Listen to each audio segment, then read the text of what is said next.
क्या अर्थ स्पेशल है? The answer is yes. Earth special है, पर क्यों? क्योंकि अर्थ एक ऐसे स्पॉट पर है जो ना ज्यादा गर्म है ना ज्यादा ठंडा, बिल्कुल परफेक्ट। इस परफेक्ट जोन को कहते हैं द गोल्डीलॉक्स जोन।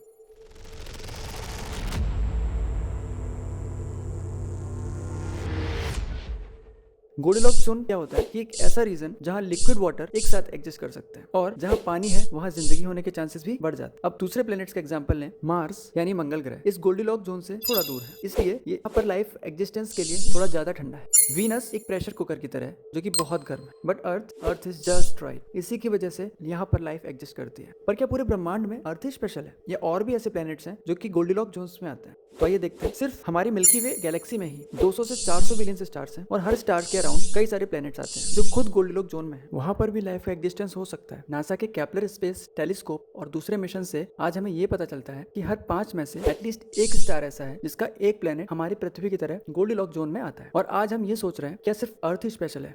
क्या यूरोपा, टाइटन या एक्सोप्लैनेट्स पर भी लाइफ हो सकती है? यूरोपा के अंदर आइस के नीचे लिक्विड वाटर होने की स्ट्रॉन्ग एविडेंसेस है। So maybe life out there कोई साइंस फिक्शन नहीं है, ये साइंस का भविष्य हो सकता है। मैथमेटिकली एलियन सिविलाइजेशंस होने चाहिए, पर फिर भी अब तक एलियंस का कोई सबूत नहीं मिला, प्रॉपर सिग्नल नहीं, कोई कॉन्टेक्ट्स नहीं, सिर्फ साइलेंस। ये साइलेंस ही तो स्कैरी है। तो इस साइलेंस का क्या मतलब है और क्या ये प्रूव करता है कि एलियंस एग्जिस्ट नहीं करते? बिल्कुल नहीं। एक्चुअली इसका मतलब ये भी हो सकता है कि एलियंस होते हैं पर वो हमसे कॉन्टेक्ट नहीं करना चाहते, और इसको ही कहते हैं द ज़ू हाइपोथेसिस।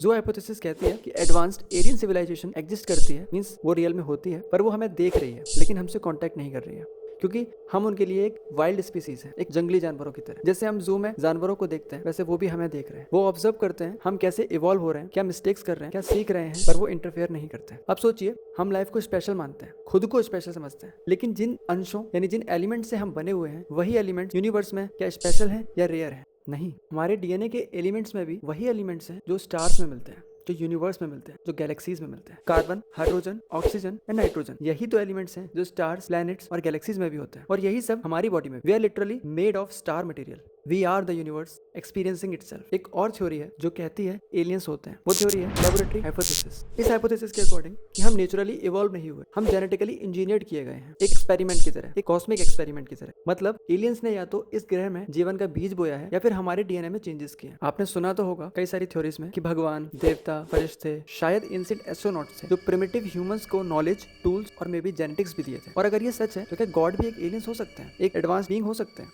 जिसके पास एक ऐसी टेक्नोलॉजी थी जो हमें मैजिक लगी? तो फिर ऐसे इतने पावरफुल एलियंस का एग्जिस्टेंस हमें दिखाई क्यों नहीं देता? एक इंटरेस्टिंग बात तो ये है, अगर आप रिलीजियस स्क्रिप्चर्स में भी देखेंगे, भगवान का कॉन्सेप्ट हर कल्चर में है। एक डिवाइन, एक पावरफुल बीइंग जो आसमान से आया, रोशनी में छुपा हुआ था और जिसके पास उड़ने वाले रथ थे, मैजिकल टूल्स थे। आपने सुना होगा vimanas in ancient India, flaming wheels in Bible, या माया और इजिप्शियन गॉड्स जो स्टार्स से आए थे। सब कल्चर्स में कुछ ना कुछ तो कॉमन है, sky gods, flying objects and knowledge givers. तो क्या ये गॉड असल में सुपर इंटेलिजेंट एलियंस थे जो हमारे एंसेस्टर्स को गाइड करने आए थे और फिर चले गए? और अगर ऐसा है तो क्या वो अभी भी हमें देख रहे हैं जैसे एक एडवांस सिविलाइजेशन अपने जेनेटिक एक्सपेरिमेंट को देखती है? पर अब सवाल ये नहीं है कि क्या एलियंस एग्जिस्ट करते हैं, सवाल ये है कि क्या हम तैयार हैं उनसे मिलने के लिए? Because contact with an alien race could either unite humanity और ब्रेक इट। ये या तो इंसानियत को पूरी तरीके से तोड़ के रख देगी या फिर उसको जोड़ के रखेगी। और अगर वो अब भी हमें देख रहे हो, शायद वो देख रहे हैं कि क्या हम रेडी हैं कॉन्टैक्ट के लिए।